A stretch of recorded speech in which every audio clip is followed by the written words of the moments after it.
So friends, आपको हमारा video कैसा लगता है ज़रूर कमेंट कर बताना और लाइक कर देना और सभी शेयर कर देना, ठीक है।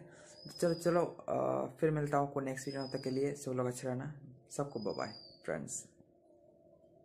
चलो अब लाइट एंड का कैमरा सब ऑफ, बाय बाय फ्रेंड्स। তো বন্ধুরা, এখানে বাবা কদিন আগে 4টে গাছ এনেছিল। তো এই 3টে পাতার গাছ, এই 1 2 3, এই যে কালো, সবুজ এবং লাল সবুজ, এবং এখানে একটি ডালিয়া নতুন আছে। এটা আপনাদের আমি দর্শন করিয়েছি এবং আরেকবার দেখে নিন, খুব শীঘ্রই ফুটবে, তখন আরেকবার মানে দেখানো যাবে, ঠিক আছে। এই যে, এবং এই হচ্ছে আমাদের সম্পূর্ণ ফুলের বাগান। দেখুন কত সুন্দর লাগছে, অনেক ফুল ফুটে গিয়েছে, আর কিছু বাকি রয়েছে। ইন ফিউচার আরও দেখাতে পারি, আরও যদি বাড়ি থাকি। চলুন বাবাই সবাইকে।